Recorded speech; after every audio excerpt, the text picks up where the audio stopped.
ఐబొమ్మ ఈ పేరు తెలియని సినీ ప్రేక్షకులే ఉండరు. ప్రతి సినీ లవర్ సినిమా కన్నా ముందు కూడా ఐబొమ్మల సినిమా వస్తుందేమో అని చెప్పేసి వెతుక్కుంటూ ఉంటారు. అలాంటి ఐబొమ్మ చేసేది ఏంది? పైరసీ. సో ఈ పైరసీ వల్ల మన ఇండియన్ సినీ ఇండస్ట్రీకి 22,400 కోట్ల రూపాయల నష్టం జరిగింది ఇప్పటి వరకు. ఈ నష్టం పూడ్చలేనిది ఎంతోమంది కష్టం. ఆ కష్టాన్ని పైరసీ చేసి ఇలా నష్టంగా మారుస్తున్నారు.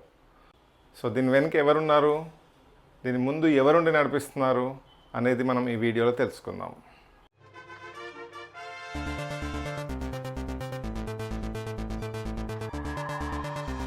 Welcome back. మీకు ముందుగా చెప్పినట్టు మనం ఈరోజు పైరసీ ఎవరు చేస్తున్నారు, ఎందుకు చేస్తున్నారు, అసలు ఈ మధ్య కాలంలో పైరసీ గురించి కంప్లైంట్ ఇచ్చిన వాళ్ళు ఎవరు అండ్ ఎవరెవరిని పట్టుకున్నారనే విషయం తెలుసుకుందాము. సో ముందుగా అయితే హిట్ 3 మూవీ రిలీజ్ అయినప్పుడు అది పైరసీ జరిగిందని చెప్పేసి కనిపెట్టేసి వాళ్ళు పోలీస్ కంప్లైంట్ ఇవ్వడం జరిగింది. ఆ పోలీస్ కంప్లైంట్ దానికి తోడుగా #సింగిల్ అని చెప్పేసి ఒక సినిమాకు కూడా పైరసీ జరిగిందని చెప్పేసి కంప్లైంట్, ఎన్నో పైరసీలు జరిగినాయి. బట్ ఇది చాలా సీరియస్గా తీసుకొని వాళ్ళు కంప్లైంట్ ఇవ్వడం జరిగింది. సో ఈ 2 సినిమాలే కాకుండా ఇంకా ఎన్నో సినిమాలకు పైరసీ జరిగింది. బట్ ఏంటంటే అక్కడ నుండి అసలు స్టోరీ మొదలైంది. ఎందుకంటే పోలీసులు కూడా దీని గురించి ఒక సీరియస్నెస్ చూపించేసి వాళ్ళని ఎలా అయినా పట్టుకోవాలని చెప్పేసి చాలా సీరియస్గా యాక్ట్ చేయడం మొదలుపెట్టారు.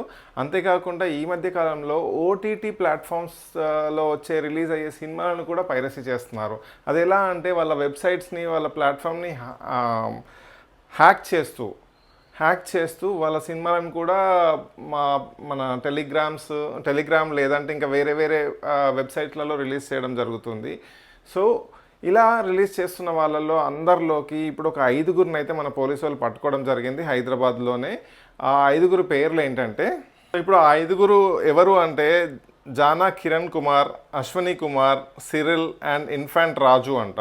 సో వీళ్ళందరూ ఈ సినిమా పైరసీలో చాలా కీలక పాత్ర పోషిస్తున్నారు. వీళ్ళకు ఒక్కొక్క సినిమా వీళ్ళు ఒక మొబైల్ ఫోన్ తీసుకుపోయి, అంటే ఈవెన్ స్క్రీన్ ఆన్ లేకుండానే కెమెరా రన్ అయ్యేలాగా ఒక యాప్ పెట్టుకొని ఆ యాప్ ద్వారా వాళ్ళు సినిమా మొత్తం పిక్చరైజ్ చేసుకొని, లేదంటే పోలీసు వాళ్ళు చెప్పిన ప్రకారం ఒక పాప్కార్న్ డబ్బాలో కెమెరా పెట్టేసి, క్యామ్ కార్డర్ పెట్టేసి దాని ద్వారా సినిమాని షూట్ చేసేసి దాన్ని వాళ్ళు దాన్ని ఏమంటారు టెలిగ్రామ్ ఛానల్లో వాళ్ళకి షేర్ చేస్తే వాళ్ళకు ఒక్కొక్క సినిమా పంపించినందుకు $400 దాకా వస్తాయి అని చెప్పేసి వాళ్ళు చెప్పడం జరిగింది.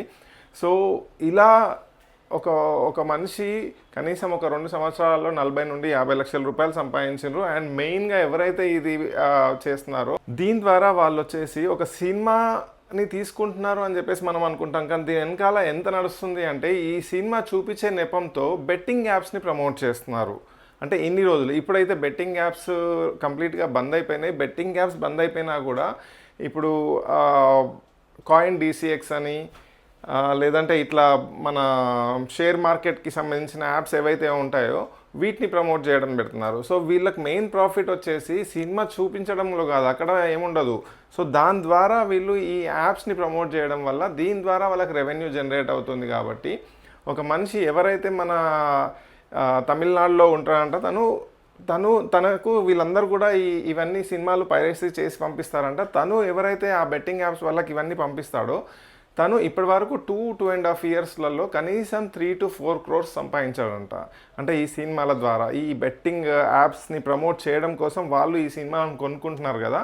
ఈ సినిమా అక్కడ పెట్టడం వల్ల కొత్త సినిమా వచ్చిందని చెప్పేసి అందరూ వచ్చి మనం ఆన్లైన్లో చూస్తూ ఉంటాము.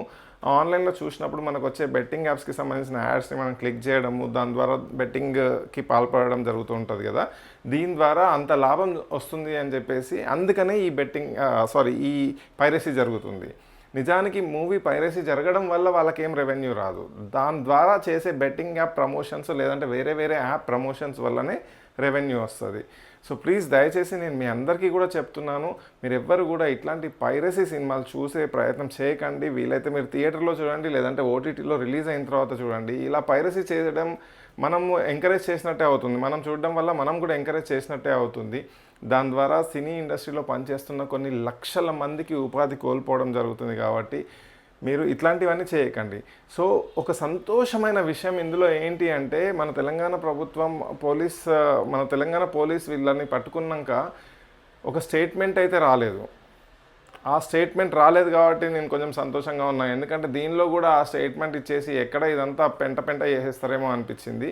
ఏంటంటే ఆ స్టేట్మెంట్ రీసెంట్గా డ్రగ్స్ కేసు వచ్చినా, ఏ కేసు వచ్చినా కేటీఆర్ని ఇన్వాల్వ్ చేయడము, ఇంకెవరినో ఇన్వాల్వ్ చేయడము, ఇట్లాంటివన్నీ జరుగుతూ ఉంటాయి కదా. లక్కీగా ఈ కేసులో కేటీఆర్ ఇన్వాల్వ్ అయి ఉన్నాడు అని చెప్పి ఇంతవరకు అయితే రేవంత్ రెడ్డి చెప్పలేదు. అదే అన్నిటికన్నా సంతోషమైన వార్త. సో ఈ వీడియో మీరు ఇంతవరకు చూసారంటే మీకు ఎంతో కొంత నచ్చే ఉంటుంది. ప్లీజ్ ఛానల్ని సబ్స్క్రైబ్ చేసుకోండి అండ్ ప్లీజ్ ఈ వీడియోని లైక్ చేయండి, మీ ఫ్రెండ్స్కి షేర్ చేయండి. Thank you for watching the video.